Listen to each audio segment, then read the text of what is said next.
चलो भाई कंटिन्यू करते हैं। कल हमने हाँ 22 तक हो गया था और कल जो मेथड लास्ट में पढ़ा था वो था प्रॉफिटेबिलिटी इंडेक्स मेथड, और उसमें इंपॉर्टेंट टॉपिक हमने पढ़ा कैपिटल राशनिंग। और उसमें देखा कि जब प्रोजेक्ट्स डिविजिबल हों या इनडिविजिबल हों तो क्वेश्चन को कैसे सॉल्व करना है। एक आध क्वेश्चन आपको होमवर्क भी दिया था, हो गए क्या? ठीक है, ये 22 हो गया, गुड इनफ। ये थ्योरी है, थोड़ा सा बाद में लूंगा, ये अपन जो पढ़ रहे हैं उसी पे कंटिन्यू करें। एडिशनल क्वेश्चंस है ना, यहां से बात करते हैं। कुछ आपके पढ़े हुए होंगे, कुछ एडवांस लेवल पे है, कुछ नया है, लेकिन चूंकि मॉड्यूल में है तो करना तो है ही सब कुछ। आइए देखते हैं, अच्छे क्वेश्चंस हैं कुछ। Number 1, following are the data on a capital project being evaluated by management of X limited। Annual cost saving आपको दी है, यूजफुल लाइफ है, आईआरआर है, प्रॉफिटेबिलिटी इंडेक्स है, एक मुझे भी देंगे, NPV question mark, cost of capital question mark, cost of project question mark, payback period question mark, salvage value zero. ये सब चीजें अपने को फाइंड आउट करते हैं। देखो, एनुअल कॉस्ट सेविंग क्या लिखा है? Annual cost saving. कॉन्सेप्चुअली ध्यान रखेंगे, एनुअल कॉस्ट सेविंग का मतलब होता है पीबीडीटी। क्या होता है? क्योंकि जितना कोई डिसीजन लेने से आप पैसा बचा रहे हो ना, वो पीबीडीटी कहलाता है। तो बोलो इसमें पीबीडीटी कितना है? अब क्योंकि इस क्वेश्चन में टैक्स रेट नहीं दे रखी, और जब टैक्स रेट नहीं होती तो जो पीबीडीटी होता है ना, सीएफएटी भी वही होता है। तो मैं आपको थोड़ा कॉन्सेप्ट से ले जाके समझा रहा हूं। कॉस्ट सेविंग का मतलब होता है पीबीडीटी, और चूंकि क्वेश्चन में टैक्स रेट नहीं दे रखी तो जो पीबीडीटी है वही क्या हो जाएगा? सीएफएटी। फिर बॉस आपको क्वेश्चन में लाइफ दे रखी है और आईआरआर दे रखा है कितना, ये आपको याद रखना होगा, that CF80 into summation of PV factor at IRR. Cash flows की प्रेजेंट वैल्यू अगर आईआरआर से निकाली जाए तो वो किसके बराबर होती है? शाबाश, पीवीओएफ के बराबर होती है। तो यही इक्वेशन काम में लेंगे। बोलो सीएफएटी कितना? 4 लाख। 15% की रेट से 4 इयर्स के पीवी फैक्टर का समेशन निकालो। 15% की रेट से 4 इयर्स के पीवी फैक्टर का समेशन 2.855 मल्टीप्लाई कर देंगे तो पीवीओएफ आ जाएगा 11,42,000। ये पहली सिंपल कैलकुलेशन। ध्यान देंगे दोस्तों, इस क्वेश्चन में आपको प्रॉफिटेबिलिटी इंडेक्स दिया है। आप जानते हैं P I is equals to PVIF upon PVOF. इस फॉर्मूले में वैल्यू पुट कर दीजिए। पी आई आपके पास है, पीवीओएफ आप निकाल चुके हैं, तो इससे क्या आ जाएगा बेटा? पीवीआईएफ बोलो कितना? 12,15,000। 0888।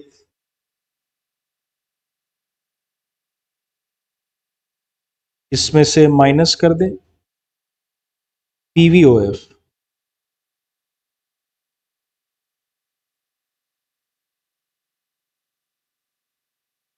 कितना? चेक कर लेना भाई आप भी। एनपीवी आगे आगे चलें। देखो बच्चा, कॉस्ट ऑफ प्रोजेक्ट हम कैलकुलेट कर चुके हैं।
उसके बाद दोस्तों आपसे पेबैक पीरियड पूछा गया है, तो देखें पेबैक पीरियड इनिशियल कॉस्ट दी है और सीएफएटी दिया है। तो जब कैश फ्लोज यूनिफॉर्म होते हैं तो payback period is equals to initial cost upon CFAT. Initial cost हमारी 11,42,000 रुपए है और सीएफएटी हमारा 4 लाख है, तो पेबैक पीरियड इज 2.855 या 86 ईयर्स कर देंगे। हो गया ना। अब आपसे इसमें कॉस्ट ऑफ कैपिटल पूछा गया है बच्चों, थोड़ा सा क्रूशियल यही है, हालांकि कल मैंने आपको बताया था। देखें आप CFAT into summation of PV factor at cost of capital is equals to PVIF. ये याद रखना होगा आपको कि अगर कैश फ्लोज की प्रेजेंट वैल्यू आईआरआर से निकाली जाए तो पीवीओएफ आता है, और कैश फ्लोज की present value cost of capital से निकाली जाए तो पीवीआईएफ आता है। तो फिर वैल्यू पुट कर देते हैं, सीएफएटी 4 लाख रुपए into summation of PV factor नहीं पता है, लेकिन पीवीआईएफ तो पता है 12,15,088। तो समेशन ऑफ पीवी फैक्टर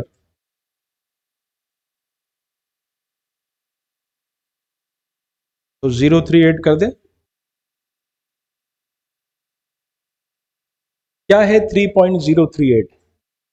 ये किसी रेट ऑफ रिटर्न पे 4 सालों के पीवी फैक्टर का समेशन है, वो रेट आपको फाइंड आउट करनी पड़ेगी, अपना कॉमन सेंस लगाना पड़ेगा। आपने 15% पे निकाला था तो कितना आया था 2.855। अब ज्यादा चाहिए तो रेट कम करें, 12% पे ट्राई करें तो देखें।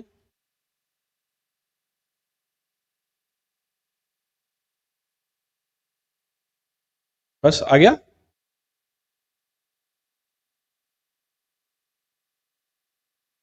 डायरेक्ट लिख सकते हैं cost of capital is equals to 12%।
ठीक है।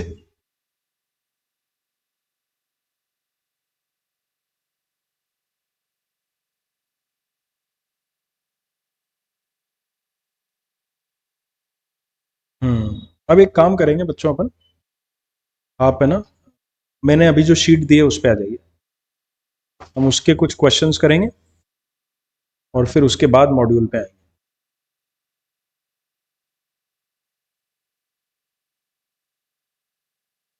शीट यहाँ भी है और आपके पास भी है, पीडीएफ भी आपको मिल जाएगी। तो मैं इधर ही आ जाता हूँ। प्रैक्टिस क्वेश्चंस के नाम से मैंने दी है और इसमें कुछ बढ़िया फाइनल लेवल के क्वेश्चंस हैं, और जैसा मैंने आपके पेपर देखे हैं ज़्यादा करके रिप्लेसमेंट के क्वेश्चंस आते हैं, तो हम अच्छे से प्रैक्टिस कर लेंगे। रिप्लेसमेंट के जितने पॉसिबल एडजस्टमेंट हो सकते हैं वो सब ढंग से देख लेंगे। पिछले 4 अटेम्प्ट की बात करूं तो 3 बार रिप्लेसमेंट का क्वेश्चन आया है, 1 बार कोई और क्वेश्चन आया है ना, फाइनल लेवल पे वही बंद। फिर भी मैंने रिप्लेसमेंट के अलावा और भी कुछ कॉम्प्लिकेटेड क्वेश्चन इसमें डाल दिए हैं, जो आपके मॉड्यूल में भी हैं, स्कैनर में भी हैं, और इस तरह से। तो शुरू करेंगे क्वेश्चन नंबर 1 से। क्वेश्चन नंबर 1 से देखो, इसमें जो जो कॉन्सेप्ट्स आएंगे वो भी मैं आपको साथ के साथ बताता जाऊंगा। तो प्रैक्टिस क्वेश्चंस हम कर रहे हैं, शीट आपके पास है, उसका क्वेश्चन नंबर 1। देखो बच्चों, इस क्वेश्चन को करने से पहले आप कुछ बातें सुन लो।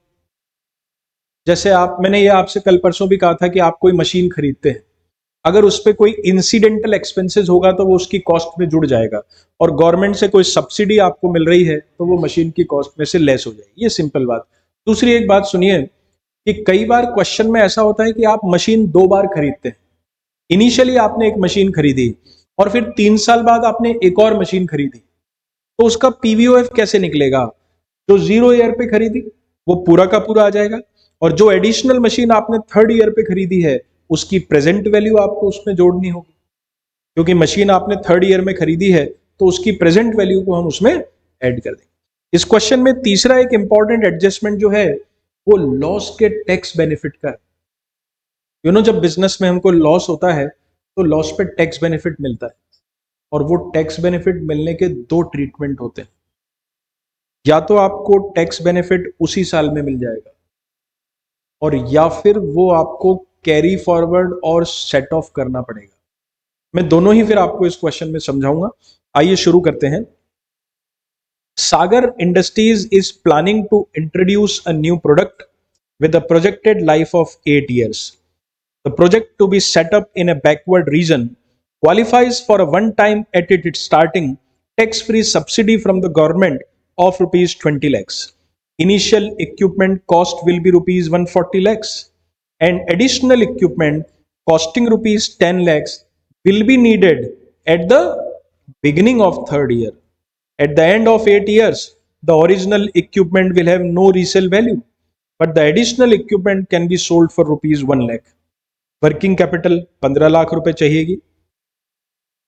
अगले 8 सालों का वॉल्यूम आपको दिया है, first year, second year 3 to 5, 6 to 8।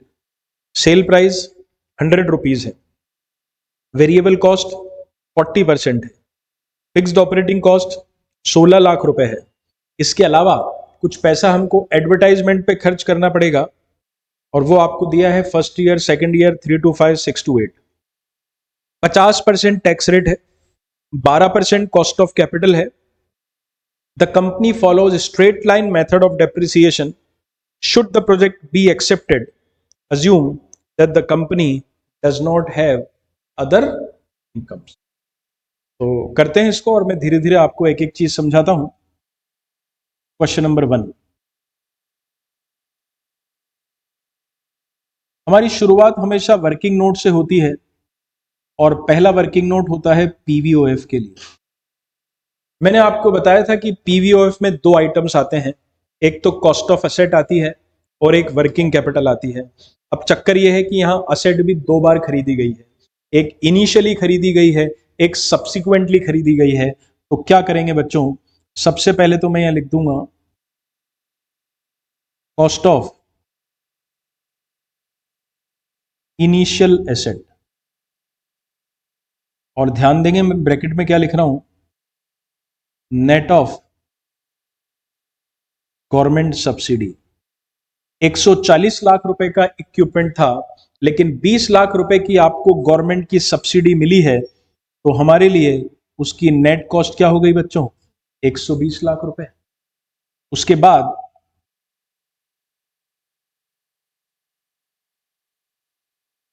जो एडिशनल एसेट आपने खरीदी है, हमें उसकी प्रेजेंट वैल्यू लेनी होगी, है ना, क्योंकि वो एसेट कब खरीदी गई है, 3rd ईयर के बिगिनिंग पे। और ध्यान रखो बच्चों, 3rd ईयर का बिगिनिंग मतलब 2nd ईयर का एंड। तो मशीन कितने की है, 10 लाख रुपए की है।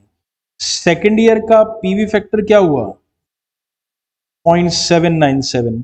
तो इस तरह से मशीन की वैल्यू आ जाएगी 7.97 लैक्स। और तीसरा आइटम इसमें वर्किंग कैपिटल जुड़ना है, वो आपको दिया है 15 लाख रुपए। इन सबको जोड़ देंगे तो पीवीओएफ आएगा 1,42,97,000। 140 लाख का इक्विपमेंट था, 20 लाख गवर्नमेंट की सब्सिडी मिली तो 120 बच गया। चूंकि 10 लाख रुपए का एडिशनल इक्विपमेंट आपने 3rd ईयर के बिगिनिंग में खरीदा, तो it is got to be multiplied with the PV factor of 2nd year, उसकी प्रेजेंट वैल्यू वहां पे आएगी, और वर्किंग कैपिटल आ गई 15 लाख, तो पीवीओएफ हो गया 142.97। ओके, वर्किंग नोट नंबर 2, अभी रुक जाइए आप, और इसमें हमें क्या कैलकुलेट करना है, पीबीडीटी। मैं फॉर्मेट दूंगा, फिर आपको करना रहेगा। देखो बच्चों, ईयर 1 2 3 to 5 6 to 8 यूनिट्स आपको दी है, तो पहला कॉलम क्या हो जाएगा, सेल्स। दूसरा कॉलम क्या हो जाएगा, वेरिएबल कॉस्ट। तीसरा कॉलम क्या हो जाएगा, फिक्स कॉस्ट। चौथा कॉलम एडवर्टाइजमेंट एक्सपेंसेस भी दिए ना बेटा, और मैंने आपको पहले दिन सिखाया था कि पीबीडीटी का मतलब होता है sales minus all cash expenses, तो उन सबको माइनस कर देंगे, हमें पीबीडीटी पता चल जाएगा। करिए आप, वर्किंग नोट नंबर 1 नोट कीजिए और 2 भी मुझे बताइए, पीबीडीटी निकाल के बताओ। नीचे जो 3 to 5 और 6 to 8 है उसको क्यूमुलेट नहीं करना है, सिंगल ईयर की कैलकुलेशन करना। हाँ, लेकिन लिखेंगे एक बार ही 3 to 5, बस कैलकुलेशन सिंगल ईयर की कर लो, तो हम समझ जाएंगे ना कि तीसरे चौथे और पांचवें प्रत्येक वर्ष में इतना पीबीडीटी है। बार बार क्यों लिखें।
शाबाश।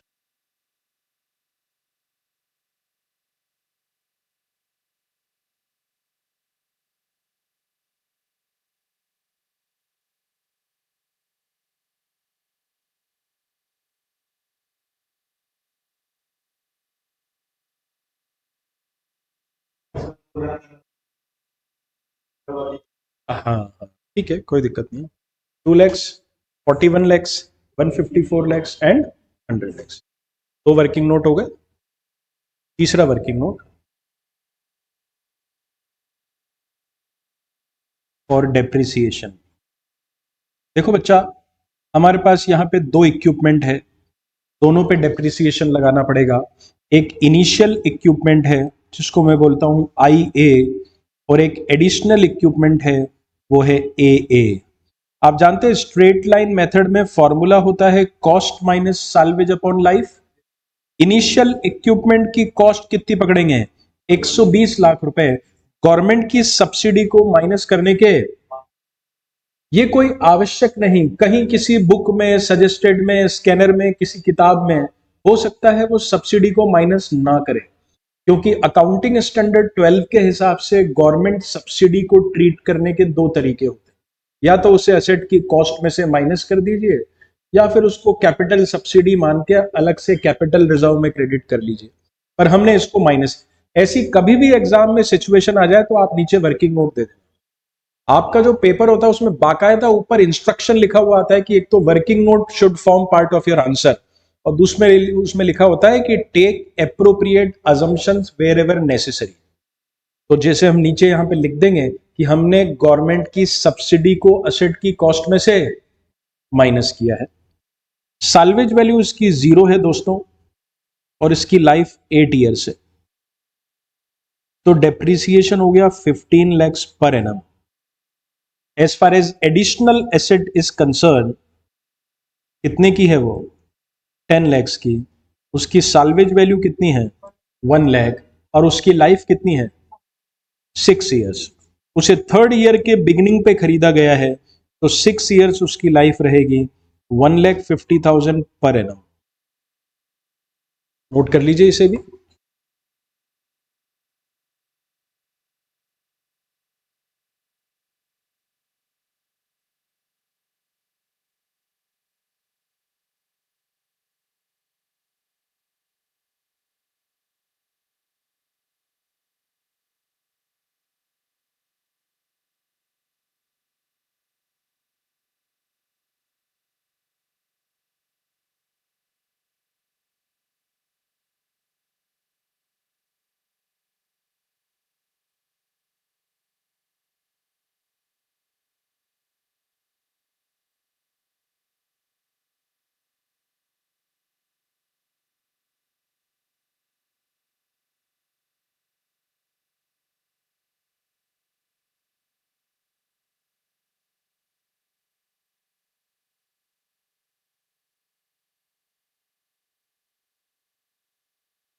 ये कहानी तो आपको पता ही है। चलो शुरू करते हैं। पीबीडीटी बोलो, सारा ही लिख देते हैं।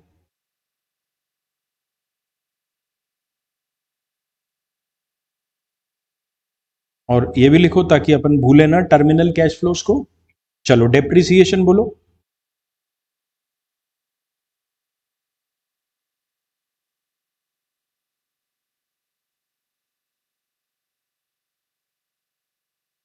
ठीक है ना, क्योंकि तीसरे साल से दोनों पे लगेगा। चलो प्रॉफिट बिफोर टैक्स -13, 26। आगे बोलो।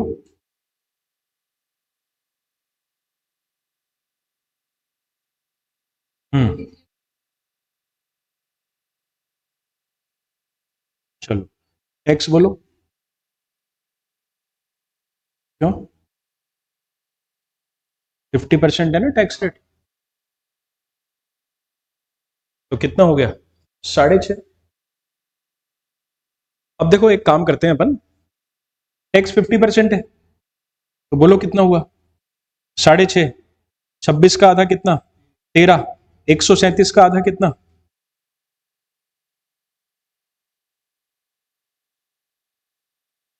और इधर इसका आधा कितना?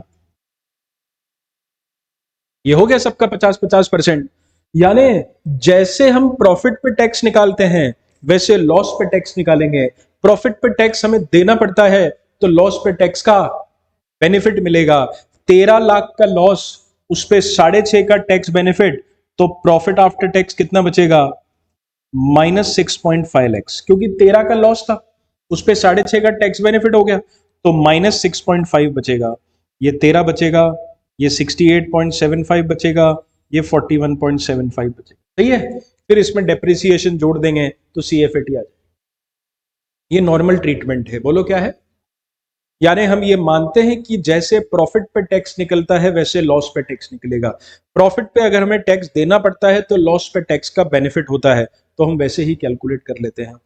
लॉस पे टैक्स का बेनिफिट कैसे होता है? नहीं, नेक्स्ट ईयर से नहीं। लॉस पे टैक्स का बेनिफिट कैसे होता है? शाबाश। हम ये मान लेते हैं, इस ट्रीटमेंट के पीछे ये अजम्पशन होती है that company has other business incomes. तो हम उसी साल के लॉस को उसी साल की किसी दूसरे बिजनेस इनकम से सेट ऑफ कर लेंगे, तो हमें यहां पर टैक्स बेनिफिट मिल जाएगा। यानी ये जो ट्रीटमेंट है, ये मानते हुए कि कंपनी के पास और भी बिजनेस इनकम्स हैं, तो उसको हम सेट ऑफ कर लेंगे। और बाय डिफॉल्ट क्वेश्चन में कुछ नहीं लिखा जाए तो हम इसी मेथड को फॉलो करते हैं। लेकिन आप इस क्वेश्चन की आखिरी लाइन पढ़िए, क्या लिखा है? Company does not have other income. तो भैया जी हमारे पास और कोई इनकम नहीं है, तो हम इस लॉस को सेट ऑफ नहीं कर पाएंगे। अरे मेरी करंट ईयर में और कोई इनकम ही नहीं है ना, तो सेट ऑफ कहां से करूंगा? तो फिर carry forward and set of करना पड़ेगा, जो आप बोल रहे थे। इसका मतलब ये दो अलग अलग ट्रीटमेंट है। इनकम टैक्स कहता है कि आपको लॉस हुआ है तो टैक्स का बेनिफिट मिलेगा, इस साल मिलेगा कि अगले साल मिलेगा, वो डिपेंड करता है। अगर आपके पास अदर बिजनेस कम इनकम्स हैं तो आपको टैक्स बेनिफिट उसी साल में मिल जाएगा, और अगर वो नहीं है तो लॉस को कैरी फॉरवर्ड कीजिए और अगले सालों में उसका टैक्स बेनिफिट लीजिए। तो चूंकि क्वेश्चन की आखिरी लाइन नहीं लिखी होती तो ये वाला सॉल्यूशन चल जाता, लेकिन आखिरी लाइन लिखी है कि company does not have other incomes, तो आपको कैरी फॉरवर्ड और सेट ऑफ पे जाना पड़ेगा बच्चों। तो आइए देखते हैं carry forward and set of कैसे होगा। पूरा मिटा देते हैं। अब यहां पे कोई टैक्स नहीं आएगा, न लेना न देना, क्योंकि आपके पास करंट ईयर में और कोई बिजनेस इनकम नहीं है। एग्री? चलो भाई, अब फर्स्ट ईयर का लॉस, कोई दिक्कत आ रही थी क्या? अच्छा, अब फर्स्ट ईयर का लॉस सेकंड ईयर में कैरी फॉरवर्ड होगा। तो 26 में से 13 गए तो 13 टैक्स किस पे लगेगा? 13 पे। तो 13 पे टैक्स लगाओ 6.5। आगे चलें। अब आगे तो कोई दिक्कत है ही नहीं। और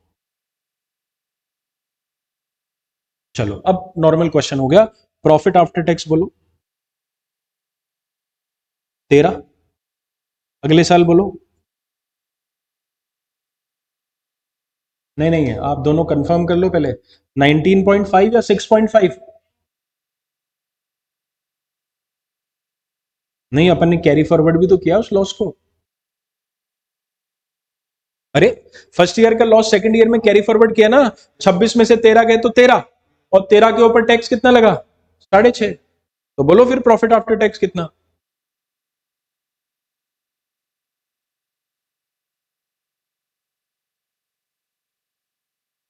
19.5। सही कह रहे हो आप। लॉजिक ये है, carry forward and set of is done only for the limited purpose of calculating income tax. Carry forward और सेट ऑफ करना कोई अकाउंटिंग कॉन्सेप्ट नहीं है, वो तो प्रोविजन फॉर टैक्स निकालने के लिए किया जाता है। कोई मुझसे पूछे कि भैया सेकंड ईयर का पीबीटी कितना? 26। आपने एज 22 पढ़ा है क्या कहीं? वो डेफर टैक्स वाला नहीं है, वो हो सकता है आप फाइनल में हो, छोड़ो ना। कोई आपसे पूछे कि सेकंड ईयर का प्रॉफिट बिफोर टैक्स कितना है, तो वो तो 26 ही है, लेकिन जब टैक्स की कैलकुलेशन करेंगे तो 26 में से 13 सेट ऑफ करेंगे, बाकी प्रॉफिट तो 26 ही है। तो 26 में से 6.5 गए तो 19.5। इधर तो कोई दिक्कत ही नहीं है, 68.75 और 41.75। अब जोड़ दीजिए टू 34.50,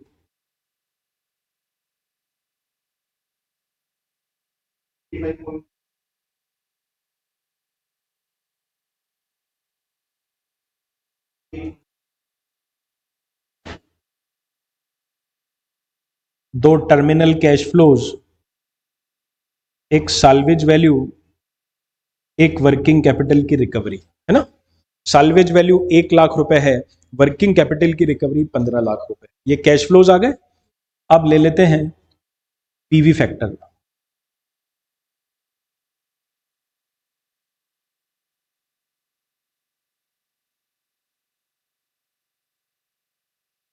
क्या रेट है? बोलो फर्स्ट ईयर का कितना?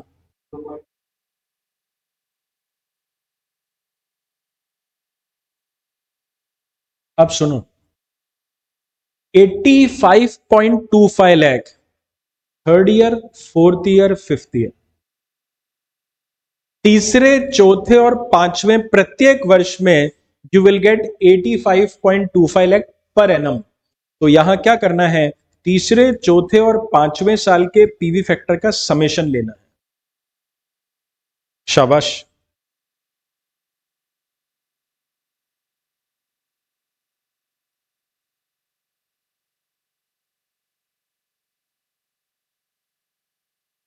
915 और 678 का बताओ।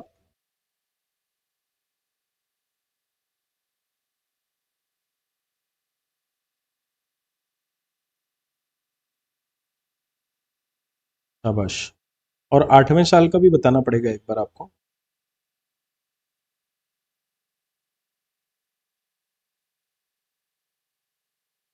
करेक्ट। बस अब कोई तकलीफ नहीं है, अब तो इनको मल्टीप्लाई कर देंगे। अब कर लीजिए आप क्वेश्चन पूरा।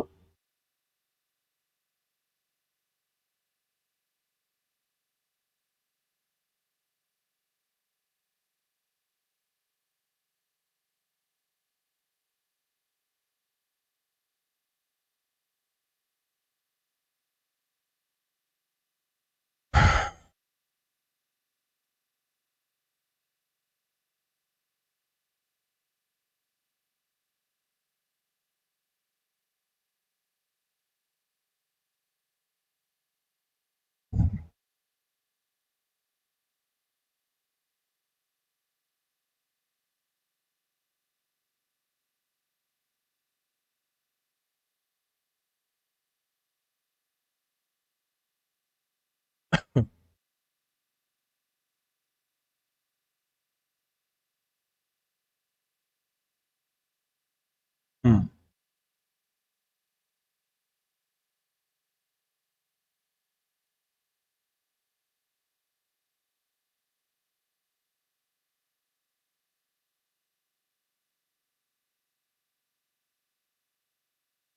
ठीक है ना, नीचे नोट डाल देंगे दो अपन, ताकि आपको ध्यान रहेगा। पहला,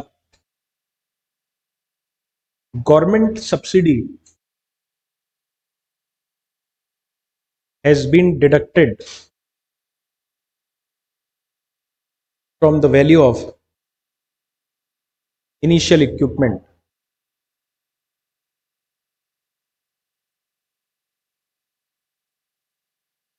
Government subsidy has been deducted from the value of initial equipment for the purpose of calculating depreciation.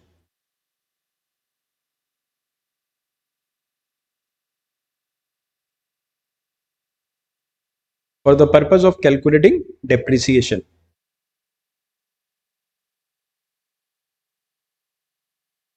Second point, since there is no other income,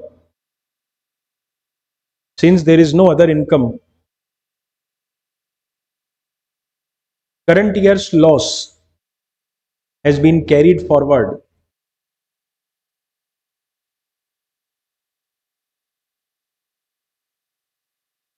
to the next year and set off. बस ऐसे लिख लें short में, current year's loss has been carried forward to the next year and set off. उससे आपको भी ध्यान रहेगा। और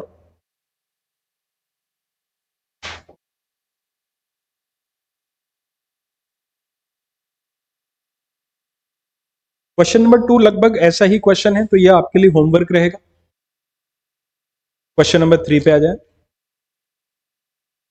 ये भी एक डिफरेंट क्वेश्चन है और इसमें भी समझने के लिए अच्छी चीजें हैं। स्वास्तिक limited, manufacturers of special purpose machine tools, have two divisions which are periodically assisted by visiting teams of consultant. तो वो कह रहा है हमारी कंपनी में बाहर से कंसल्टेंट आते हैं विजिट करने। The management is worried about steady increase of expenses in this regard. और मैनेजमेंट को चिंता है कि यार ये खर्चे बहुत बढ़ रहे हैं।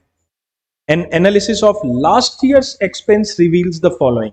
पिछले साल हमने उन पर कितना खर्चा किया, कंसल्टेंट को रेम्यूनरेशन कितना दिया, 2.5 लाख रुपए। Travel and conveyance, accommodation expenses, boarding charges, special allowances. पिछले साल का टोटल खर्चा कितना, इसमें सबसे बड़ा खर्चा क्या, क्यों बाहर से आ रहे हैं तो होटल में रहते होंगे, 3 स्टार 4 स्टार में तो ज्यादा पैसा लग रहा है। अब अपन सोच रहे हैं यार क्या करें, एक काम करें क्या, कंपनी के अंदर ही गेस्ट हाउस बना दें। एक बार कैपिटल एक्सपेंडिचर लगेगा, लेकिन बार बार के होटल के चार्जेस ऐसा ही कुछ क्वेश्चन में आगे लिखा है, द मैनेजमेंट एस्टिमेट्स, मैनेजमेंट को लगता है कि these accommodation expenses will increase by ₹2 lakhs annually, ये खर्चा हर साल 2-2 लाख रुपए से बढ़ेगा। As part of cost reduction drive, Swastik limited are proposing to construct centre to take care of the accommodation requirement of consultant. तो हम सोच रहे हैं कि एक सेंटर बना दें जो उनकी अकोमोडेशन रिक्वायरमेंट को टेक केयर करेगा। तो उससे क्या बचेगा? अकोमोडेशन के खर्चे बच जाएंगे। लेकिन क्वेश्चन क्या कहता है, this centre will additionally save, additionally मतलब उसके अलावा अलग से ₹2 lakhs, the center will additionally save the company ₹50,000 in the boarding charges and ₹2 lakhs in the cost of executive training program hitherto conducted outside the company's। तो क्या आप ये paragraph पढ़ के मुझे बता सकते हैं, how many types of savings will be there? शाबाश, 3 टाइप्स। पहला अकोमोडेशन तो बचना ही है, दूसरा बोर्डिंग चार्जेस, और तीसरा 3 तरह की सेविंग मुझे होगी। आगे कहता है कि कुछ इंफॉर्मेशन इसके बारे में आपको दी है। पहला पॉइंट पढ़ें आप लोग,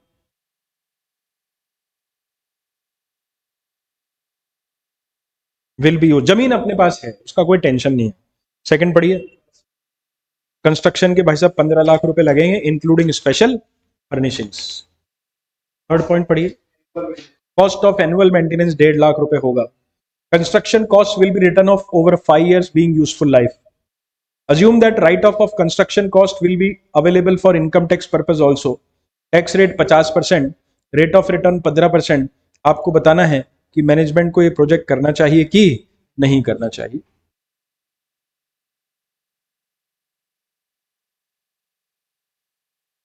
question number 3, working note number 1 for PVOF. चलो कोशिश करो, मुझे पीवीओएफ बताओ कितना।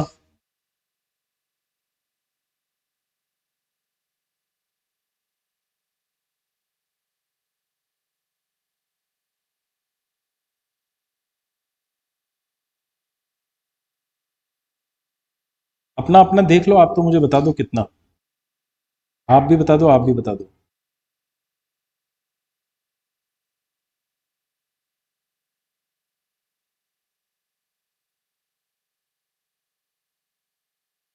हाँ तुम बोलो।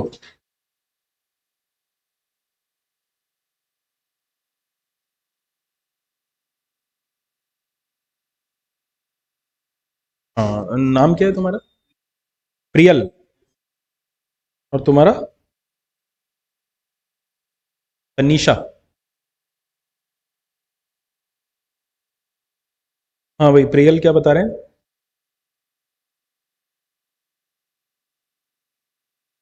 29 lakhs। और तनीषा क्या बोल रही है?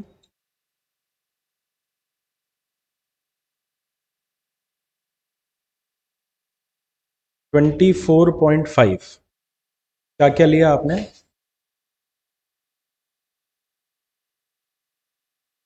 देखते हैं। वर्किंग नोट नंबर 1 किसका है ये? फुल फॉर्म बोलो। Present value of, present value of, पहला पॉइंट, लैंड ऑलरेडी अपने पास है, will be used, we are not buying any land, वो तो ऑलरेडी है। There will be no outflow on account of land. तो पीवीओएफ की कैलकुलेशन में लैंड नहीं आएगी, एग्री, क्योंकि ऑलरेडी कंपनी के पास है। उसके बाद कंस्ट्रक्शन कॉस्ट, ये तो लगेगी यार, है ना? कितनी लगेगी कंस्ट्रक्शन कॉस्ट? 15 लाख रुपए। उसके बाद तनीषा कह रही है कि एनुअल मेंटेनेंस 1.5 लाख रुपए का, आपने क्यों नहीं लिया रियल? नहीं नहीं, 1.5 लाख रुपए का एनुअल मेंटेनेंस लेना चाह रहे हैं। चलो मैं ही बात करता हूं आपसे, ये 1.5 लाख रुपए का एनुअल मेंटेनेंस बिगिनिंग में लग रहा है कि सब्सिक्वेंटली लग रहा है? एक बार लगेगा कि हर साल लगेगा? इनिशियल इन्वेस्टमेंट का पार्ट है कि पीबीडीटी का पार्ट है? पीबीडीटी ये तो हर साल के प्रॉफिट में से कम होगा ना।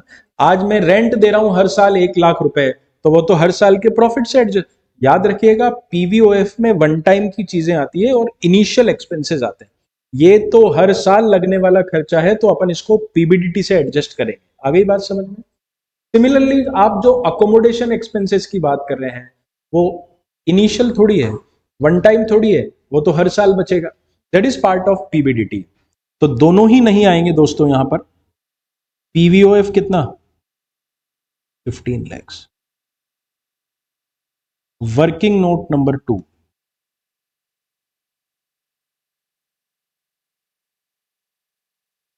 For PBDT. अब ये क्रूशियल है, इधर करता हूं मैं इसको।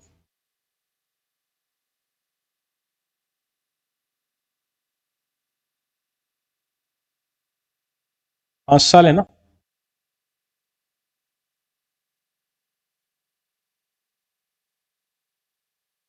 1, 2, 3, 4 and 5। We are talking about PBDT.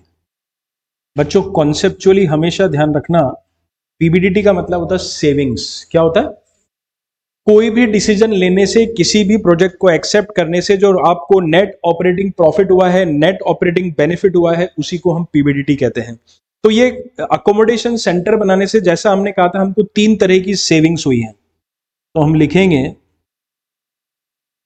Savings in accommodation expenses, शाबाश, बोर्डिंग चार्जेस और एग्जीक्यूटिव की ट्रेनिंग, है ना? अकोमोडेशन एक्सपेंसेस में कितने बचेंगे?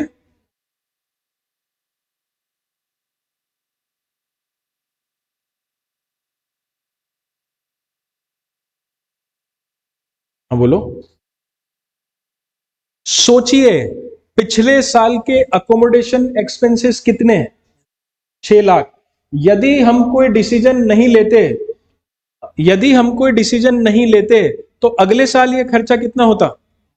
8। उसके अगले साल फिर 12, फिर और अगर हमने अकोमोडेशन सेंटर बना लिया, the same would be saved. Avoidance of outflow. Had this accommodation center not been constructed, the amount of accommodation expenses would have been 8, 10, 12, 14 and 16 respectively. और अगर आप ये बना लें, the same would be saved. तो यही मेरी सेविंग है। 2 लाख की सेविंग नहीं है, पूरे के पूरे 8 लाख की सेविंग। आप सोचो, अगर ये नहीं बनाते तो अगले साल 8 लाख का खर्चा होता। बना दिया तो बच जाएगा 8, 10, 12, 14 एंड 16। बोर्डिंग चार्जेस में क्या बच रहा है? मैं सेम कर रहा हूं, आप देख लेना। और एग्जीक्यूटिव ट्रेनिंग में क्या बच रहा है? और एक काम करें जो आप कह रहे थे, माइनस एनुअल मेंटेनेंस। क्योंकि वो मेरा पीबीडीटी का पार्ट है, हर साल लगने वाला खर्चा है, तो वो माइनस कर दे। तनिषा ठीक है? बस और कोई खर्चा पानी नहीं है, तो यही पीबीडीटी है।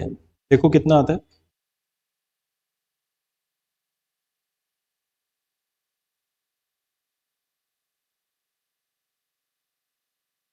चेक कर लेना आप।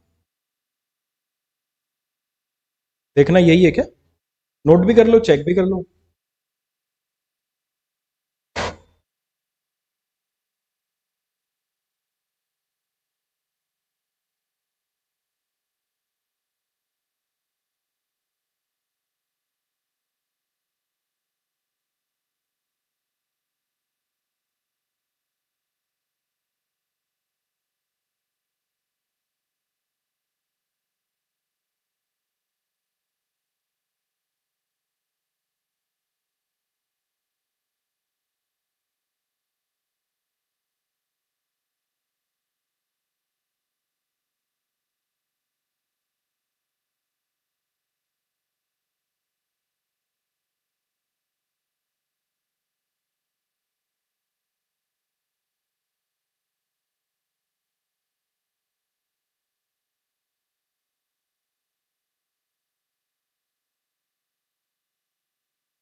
समझ गए?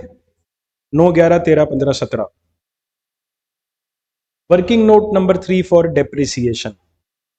सुनो बच्चों ध्यान से, लैंड है, land is not depreciable asset, it is not subject to depreciation, तो खाली कंस्ट्रक्शन कॉस्ट पे लगना है। वैसे भी अगर आप पॉइंट नंबर 4 देखेंगे तो उसने यही लिखा है, construction cost will be written off over 5 years being useful life. तो 15 लाख रुपए की कंस्ट्रक्शन कॉस्ट को 5 सालों में राइट ऑफ कर दीजिए, 3 lakhs पर एनम डेप्रिसिएशन। अब मैं कहूंगा ये नॉर्मल क्वेश्चन हो गया। टेबल बनाइए, आपके पास पीबीडीटी है, आपके पास डेप्रिसिएशन है, निकाल लो एनपीवी। कोई पूरी टेबल बन जाएगी, पीबीडीटी माइनस डेप्रिसिएशन से लेके सीएफएटी तक, फिर पीवीआईएफ, पीबीओएफ, एनपीवी।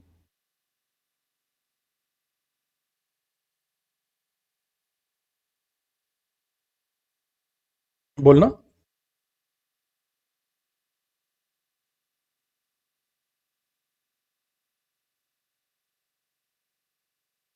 ठीक है,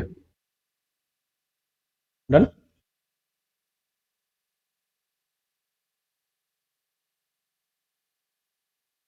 कौन सा किया? तीसरा। क्वेश्चन नंबर 4 आपके लिए होमवर्क रहेगा।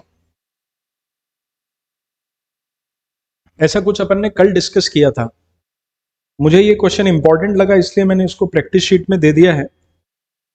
Cash flows from the two mutually exclusive proposals are given. दो प्रोजेक्ट हैं पी और जे, 0 ईयर, उसके बाद 1 2 3 4 5 6, और जे का है 0 फिर 1 2 3। Estimate the NPV of the project using discount rate of 15%। दोनों का एनपीवी निकल जाएगा आसानी से, कोई दिक्कत नहीं आएगी। फिर कहता है estimate IRR of the project, तो दोनों का आईआरआर भी निकल जाएगा। और कैश फ्लोज डिफरेंट है ना, तो ट्रायल एंड एरर मेथड से निकलेगा। अब काम की बात आती है, why there is a conflict in project choice using NPV and IRR. शाबाश, इसका मतलब वेरी गुड। जब आप क्वेश्चन को सॉल्व करेंगे, एक की एनपीवी ज्यादा आएगी और एक का आईआरआर ज्यादा आएगा, तो वो कह रहा है कि दोनों में कॉन्फ्लिक्ट क्यों है। सही कहा आपने, अनइक्वल लाइव्स, दोनों की लाइफ अलग अलग होने की वजह से एनपीवी और आईआरआर की रैंकिंग में कॉन्फ्लिक्ट है। और चौथा point, which criteria you will use in such situation. शाबाश, जब दो प्रोजेक्ट्स की लाइफ अलग अलग होती है तो we should always select the project on the basis of E A N P V, NPV divided by summation of PV factor. हो जाएगा? ठीक है। अब आते हैं अपन मेन चीज पे, तो मेन खेल है रिप्लेसमेंट डिसीजन इन एनपीवी है।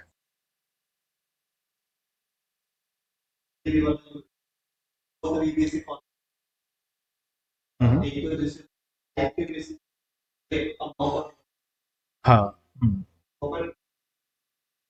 जी हाँ, कल हमने पढ़ा था कि एनपीवी और आईआरआर में कॉन्ट्राडिक्शन के 3 रीजन होते हैं।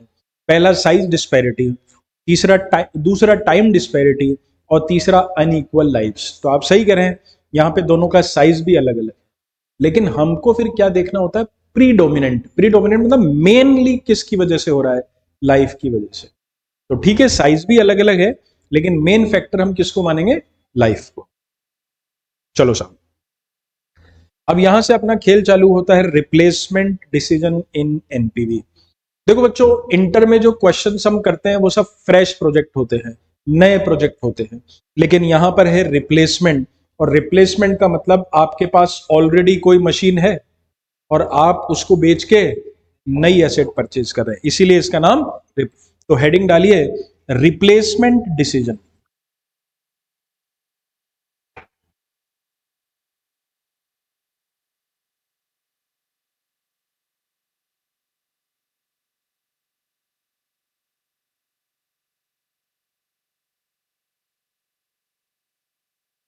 इसके नीचे ब्रैकेट में लिखेंगे sale of old asset and purchase of new. Sale of old asset and purchase of new.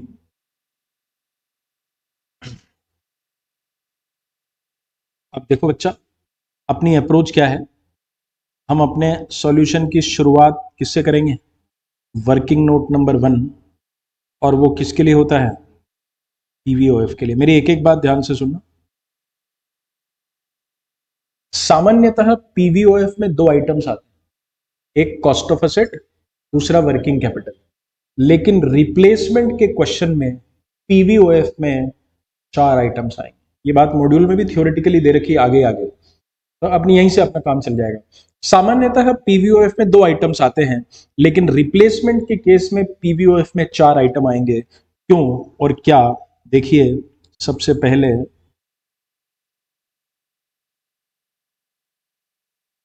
बोलो बच्चा क्या, हम नई एसेट खरीद रहे हैं, आउटफ्लो की इनफ्लो? क्यों खरीद रहे हैं नई एसेट? क्योंकि पुरानी बेच रहे हैं। रिप्लेसमेंट का मतलब यही हुआ। कब बेच रहे हैं पुरानी? आज ही। सेल ऑफ इनफ्लो की आउटफ्लो? तो मैंने ऊपर गलत लिख दिया, ये आउटफ्लो और ये। आप आज पुरानी मशीन को बेच के नई मशीन खरीद रहे हैं।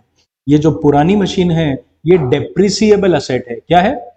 और डेप्रिसिएबल असेट को बेचने से कैपिटल गेन भी हो सकता है और कैपिटल लॉस भी हो सकता है। शॉर्ट टर्म कैपिटल गेन और लॉस। कैपिटल गेन होगा तो टैक्स देना पड़ेगा, और कैपिटल लॉस हुआ तो टैक्स का, तो यहां पे आ जाएगा tax on capital gain oblique capital loss, और मैं लिखूंगा माइनस ऑब्लिक प्लस। क्योंकि कैपिटल गेन होगा तो टैक्स देना पड़ेगा, और लॉस होगा तो टैक्स का बेनिफिट मिल जाएगा। और बच्चों चौथा आइटम तो वो अपना है ही, लेकिन ध्यान रखेंगे यहां वर्किंग कैपिटल इंक्रीमेंटल आएगी। इंक्रीमेंटल का मतलब एडिशनल। पुरानी मशीन की वर्किंग कैपिटल 5 लाख रुपए थी, नई मशीन में हमें 8 लाख रुपए चाहिए, तो 5 तो थी सही ना, 3 ही आपको और लगाना होगा, तो incremental working capital will be there. इन चारों आइटम्स को जब आप नेट ऑफ कर लेंगे तो पीवीओएफ आ जाएगा। ठीक है। वर्किंग नोट नंबर 2, आवश्यकता पड़ने पर आपको यह निकालना पड़ेगा।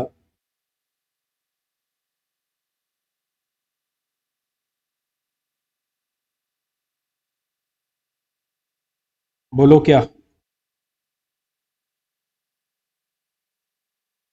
ये जो ऊपर लिखा है ना अपन ने, ये निकालना पड़ेगा ना? सॉरी,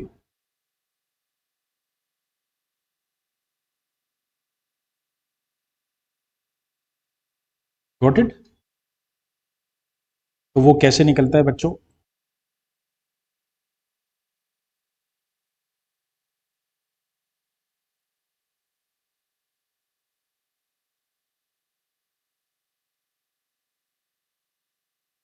डब्ल्यूडीवी और साल्वेज का डिफरेंस नोट कीजिए, इतना फिर आगे चले।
डन।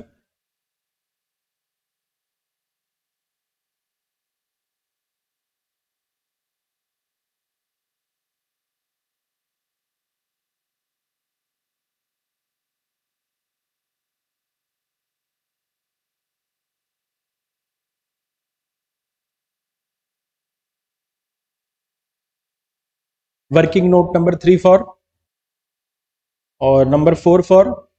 बस एक बात ध्यान रखेंगे कि रिप्लेसमेंट का कोई भी क्वेश्चन ना इंक्रीमेंटल बेसिस पे सॉल्व किया जाता है। तो पीबीडीटी भी इंक्रीमेंटल होगा और डेप्रिसिएशन भी इंक्रीमेंटल होगा। और बेटा इंक्रीमेंटल मतलब क्या हुआ? New minus old.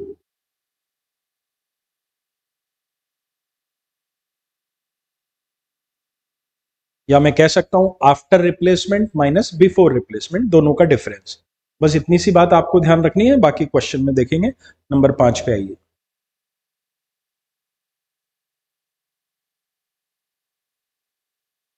Question number 5, N Limited wants to replace its old machine having cost of rupees 10 lakhs and life of 10 years. It was bought 5 years back. Salvage today is rupees 6 lakhs. Replacement के question को ना समझने में problem आती है, लेकिन एक बार ढंग से समझ लेंगे तो फिर बाकी सब आपको आसान लगेगा। तो हम अपनी पुरानी मशीन को रिप्लेस करना चाहते हैं जिसकी हिस्टोरिकल कॉस्ट क्या थी?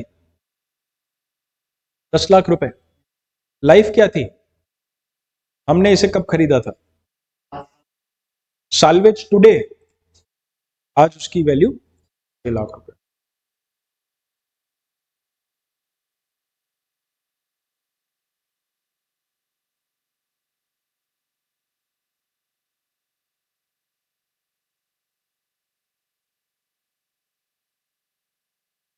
देखो हम ऐसे समझेंगे, T0, T0 का मतलब होता है टुडे, आज। आज मेरे पास क्या है? ओल्ड मशीन है। इसे मैंने कब खरीदा था? T-5 पे, आज से 5 साल पहले। और जब खरीदा था तब इसकी हिस्टोरिकल कॉस्ट क्या थी? तब इसकी लाइफ क्या थी? और तब इसकी साल्वेज वैल्यू क्या थी? नहीं दे रखी। कौन सी साल्वेज वैल्यू? जब हमने इस मशीन को खरीदा था तब इनिशियली और ओरिजिनली कितनी साल्वेज वैल्यू एंटिसिपेट की थी, वो क्वेश्चन में नहीं दे रखी। तो फिर 6 लाख क्या है? वो तो आज की है कि अगर आज आप इसे बेचना चाहें तो ये 6 लाख रुपए में बिक सकती है। समझे? तो आपके हिसाब से इसकी रिमेनिंग लाइफ क्या बचनी चाहिए? अगले 5 साल। समझना बेटा बात को। इसका मतलब पुरानी मशीन की दो दो साल्वेज वैल्यू हो सकती है। एक वो जो खरीदते समय इनिशियली आपने एंटिसिपेट की थी, और एक वो जो आज आपको बेचने से मिल रही है। मान लीजिए मैंने 2000, अभी क्या 25 चल रहा है ना, 2023 में मैंने कार परचेज की, फ्रॉन्क्स। तो मैंने सोचा भाई ये 2023 में कार ली है, अपन तो इसको 10 साल चलाएंगे। तो इसका मतलब मैं इसे कब बेचने की सोच रहा हूं? 2033 में।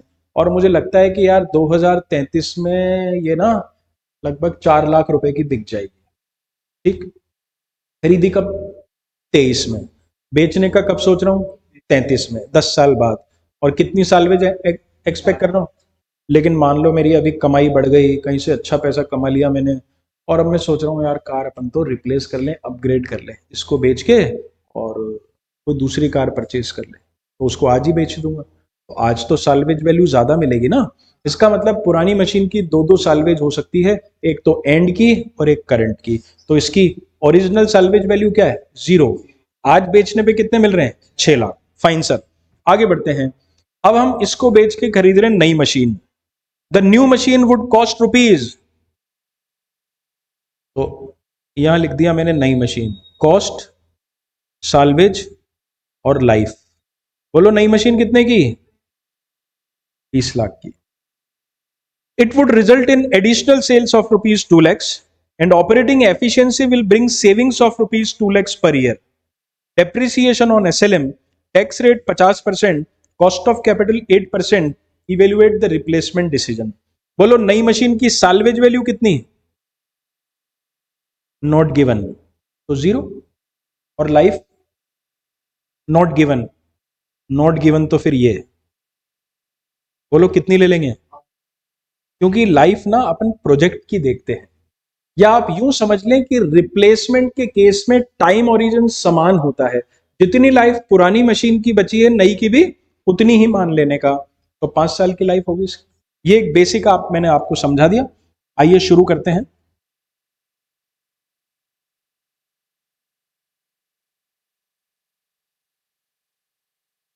वर्किंग नोट नंबर 1 किसके लिए होता है?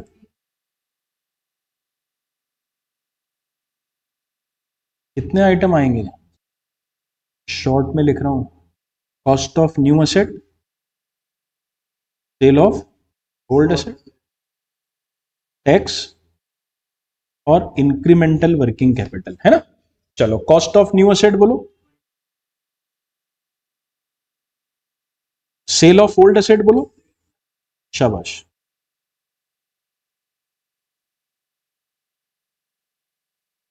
वर्किंग नोट नंबर 2,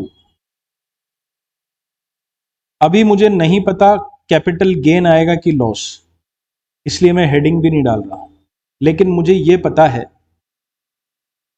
कि कैपिटल गेन और लॉस जो होता है वो WDV और साल्वेज का डिफरेंस होता है। बच्चों ये कैलकुलेशन आपको हवा में ही करनी होगी, बात को समझना होगा। बोर्ड पे ध्यान दे के बताओ, मेरे पास जो पुरानी मशीन है ना, उसकी कॉस्ट क्या थी, उसकी लाइफ क्या थी, और उसकी साल्वेज वैल्यू क्या थी? तो यानी 0। तो उस समय हमने इस पे कितना डेप्रिसिएशन कैलकुलेट किया होगा? 1 लाख पर एनम। ये कितने साल पुरानी बात है? तो पिछले 5 सालों में 1-1 लाख करके कितना डेप्रिसिएशन लगा दिया। आज WDV क्या बची है और बेच कितने में रहे हैं? कैपिटल गेन या लॉस? कैपिटल गेन, रादर इसे कहते हैं शॉर्ट टर्म कैपिटल गेन, है ना? और सुनना बच्चों, हमें कैपिटल गेन और लॉस से मतलब नहीं होता, उसके टैक्स से मतलब होता है। कैपिटल गेन होगा तो टैक्स देना पड़ेगा, और लॉस होगा तो टैक्स का, तो यहां पे आ जाएगा टैक्स ऑन कैपिटल 50% की रेट से 50,000। अब मैं ऊपर लिख सकता हूं टैक्स ऑन कैपिटल, और यहां भी लिख सकता हूं टैक्स ऑन कैपिटल। कितना टैक्स?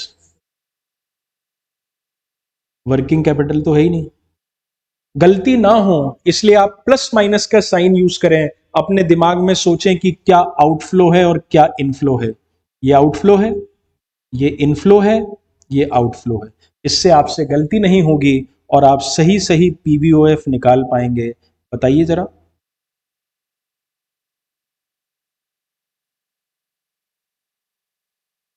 कि 1450।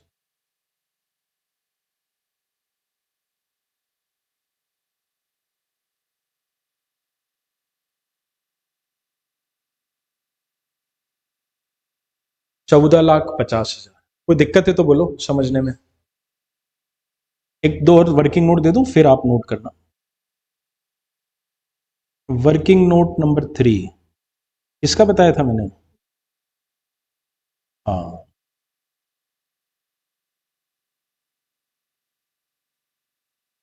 थोड़ा सा क्वेश्चन को ध्यान से पढ़िए और दिमाग लगाइए, कहीं ना कहीं उसने दिया है। और आगे भी पढ़ो। शाबाश, शाबाश।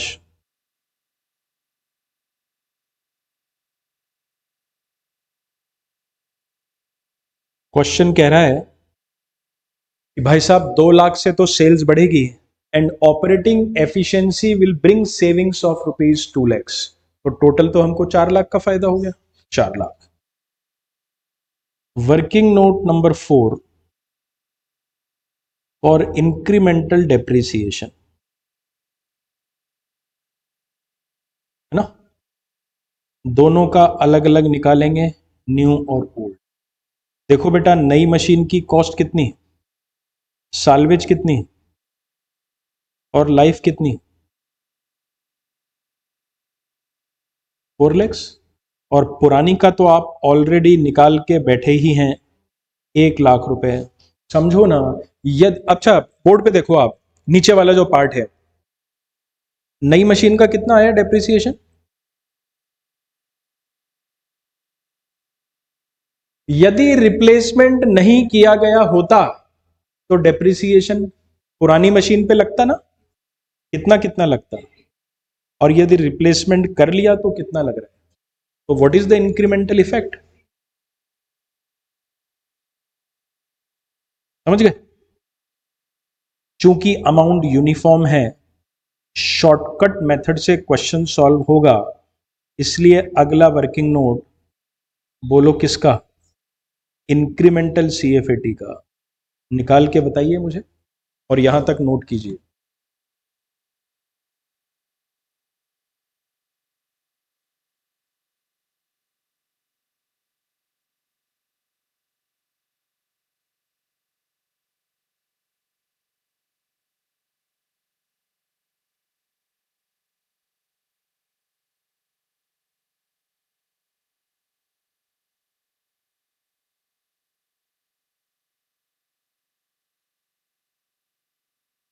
शाबाश।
अब आ जाते हैं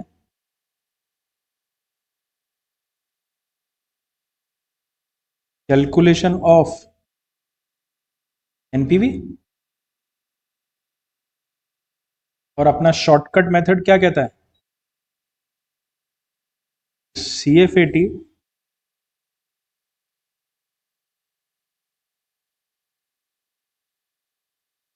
सॉल्वेज इनटू पीवीएफ, और working capital recovery into PVF. यही तो फॉर्मेट है अपना, यहां भी वही रहेगा। बस नई बात क्या ध्यान रखनी है, here every value will be incremental, क्योंकि अपन नई और पुरानी का इफेक्ट देख रहे हैं। तो बोलो सीएफएटी कितना था अपना?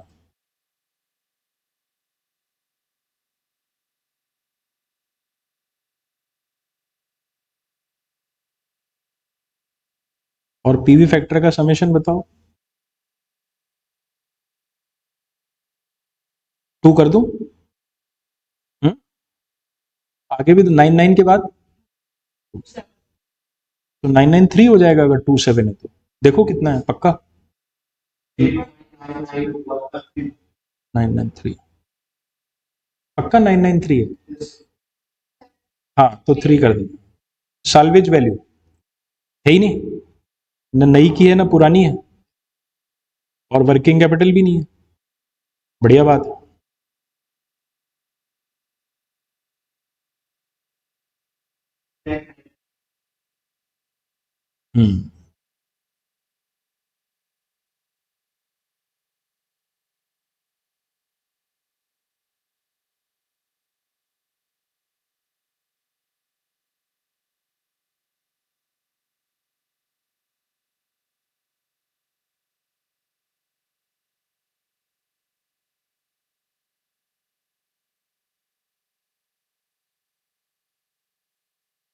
जी 52,450।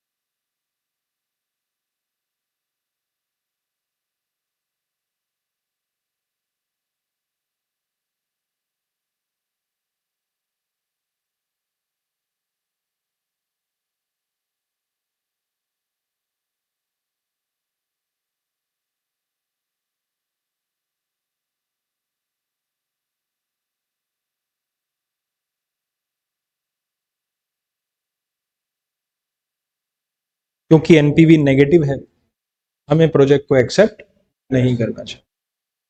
आप देखेंगे रिप्लेसमेंट के ज्यादातर क्वेश्चंस में एनपीवी नेगेटिव ही आएगी, और कोइंसिडेंस बाय चांस।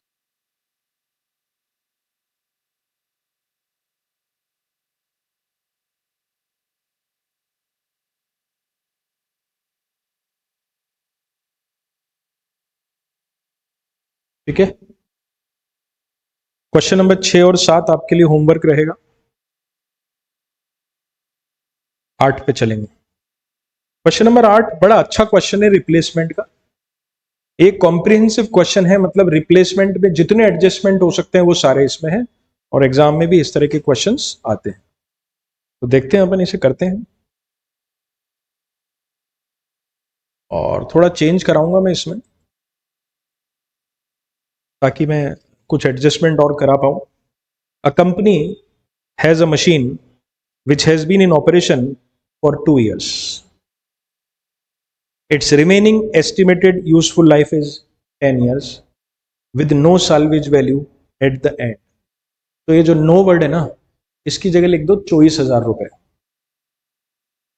क्योंकि जीरो से तो अपन समझेंगे कैसे, फिर वैल्यू डाल देते हैं तो उसका इफेक्ट देख पाएंगे। तो बोलो मशीन कितनी पुरानी है? 2 साल। इसकी रिमेनिंग लाइफ कितनी है? 10 साल। और साल्वेज वैल्यू कितनी? 24,000। कब की?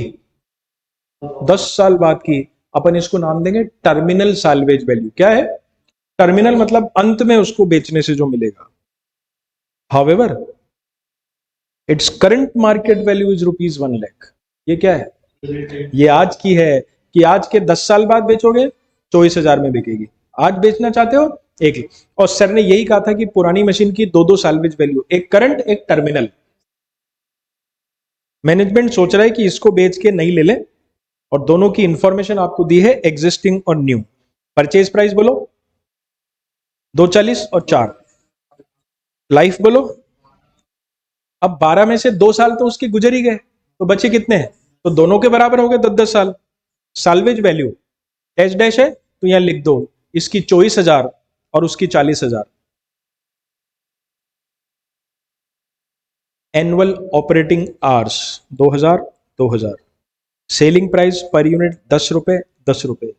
Output per hour 15 unit 30 unit. Material cost per unit labour cost per hour, consumable stores per year, repair and maintenance per year और वर्किंग कैपिटल। ध्यान से देखेंगे कुछ खर्चे पर यूनिट है, कुछ पर ईयर है, कुछ पर आर है, तो ध्यान रखना है। Straight line method of depreciation, tax rate 50%। क्या हमें मशीन को रिप्लेस कर लेना चाहिए? रेट ऑफ रिटर्न 15% है। शुरू करते हैं। पिछले क्वेश्चन की तरह ही वर्किंग नोट नंबर 1 2 देखें। क्या है ये क्वेश्चन नंबर?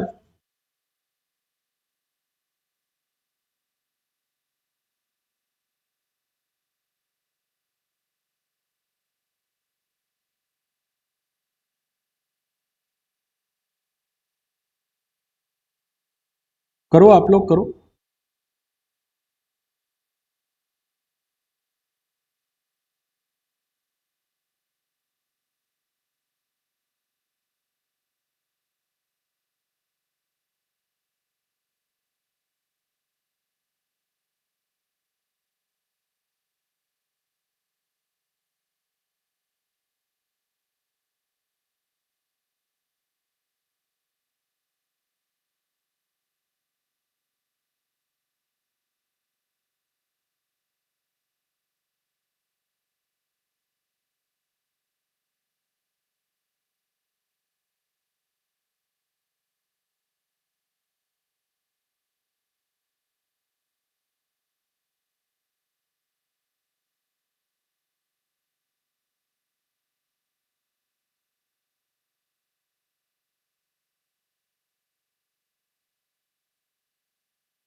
दे रखे ना लास्ट में। इंक्रीमेंटल लेना है ना, एडिशनल लेना है?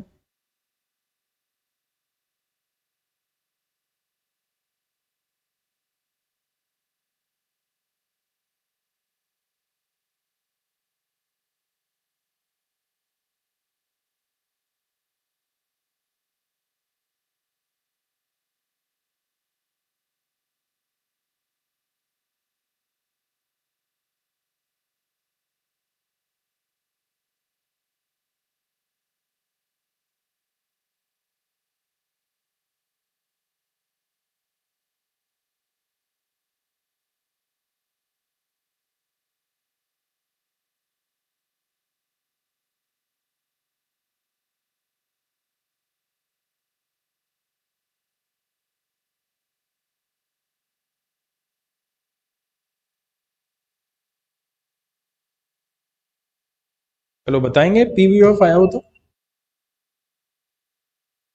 2,65,000। Tanisha,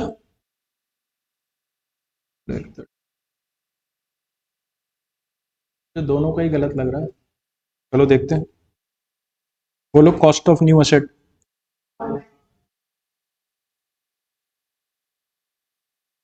cell of old asset,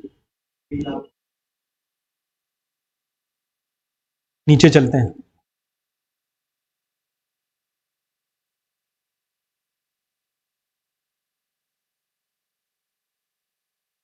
WDV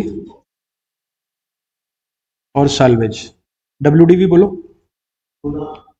नहीं यार, क्यों 2 लाख बेटा? हाँ,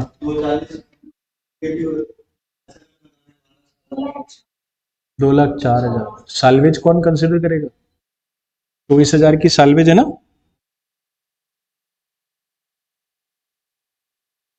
साल्वेज कितनी? कैपिटल गेन या लॉस?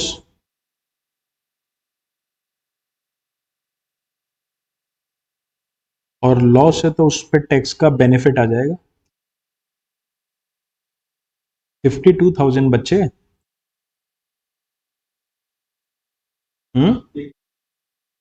1,04,000 का कैपिटल लॉस है ना, उस पर 50% टैक्स बेनिफिट।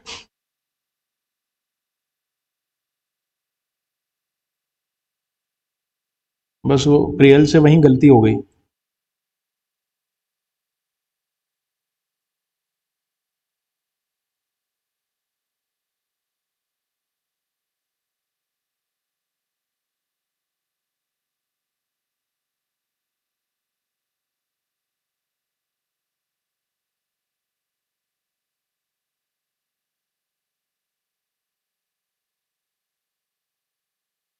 आ गया? आगे की तैयारी कर दी है मैंने, आप कोशिश करिए।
वेरी गुड, शाबाश।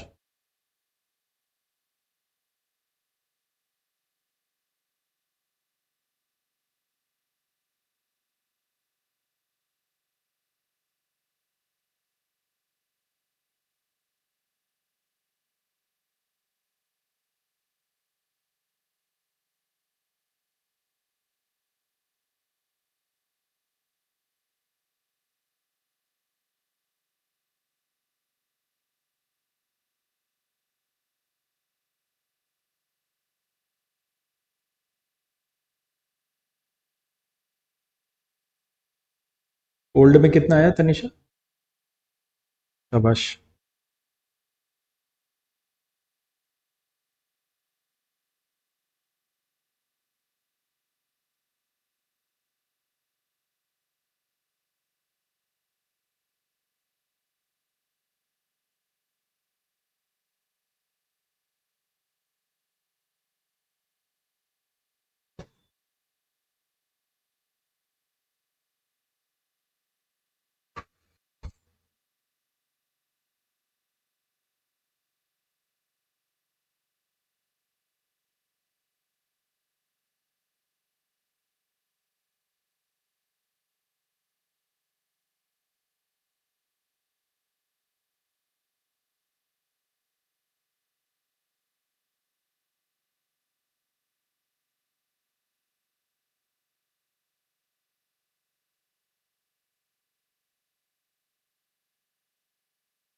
शाबाश, वेरी गुड।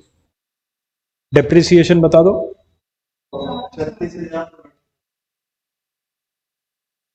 वेरी गुड, शाबाश।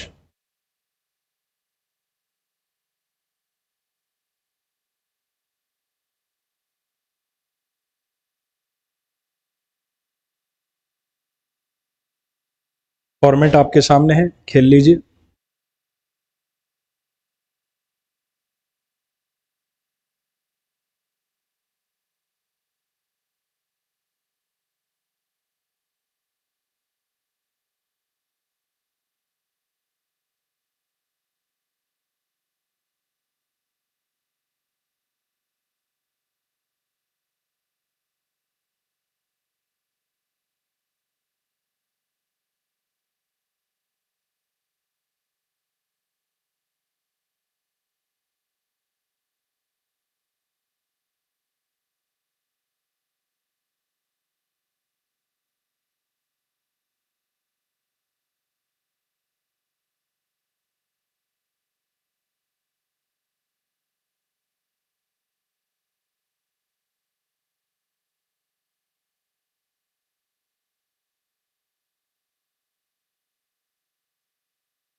देखो ये साल्वेज वैल्यू क्या होती है, टर्मिनल, आखिरी साल में।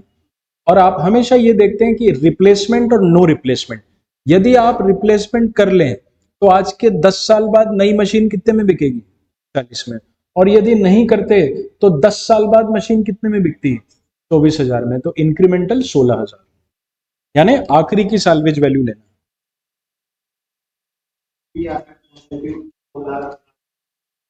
शाबाश,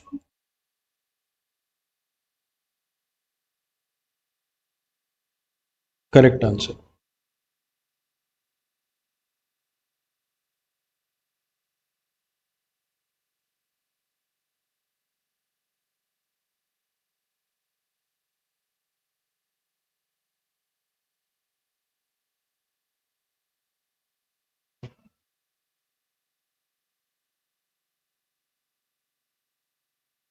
आ गया, यही आ गया, वेरी गुड, शाबाश। तो चूंकि एनपीवी पॉजिटिव है, हमें ये प्रोजेक्ट एक्सेप्ट कर लेना चाहिए, रिप्लेसमेंट कर लेना चाहिए। तो ये जो क्वेश्चन नंबर 8 अभी आपने किया, इस तरह के क्वेश्चंस एग्जाम में रिप्लेसमेंट से आते हैं। और अभी हम 2-4 क्वेश्चंस की प्रैक्टिस करेंगे, फिर एग्जाम वाले भी साथ में सॉल्व करेंगे। तो आज इतना ही रखते हैं। आपके लिए होमवर्क, एक तो क्वेश्चन नंबर 4 है, एक 6, एक 7, 2 भी है, हाँ 2, 4, 6 और 7, इतना करिए फिर कल देखते हैं। कहीं भी डाउट हो तो मेरा नंबर है ही ग्रुप में, पूछ लेना, मुझे व्हाट्सएप कर लेना, कुछ भी कंफ्यूजन हो तो।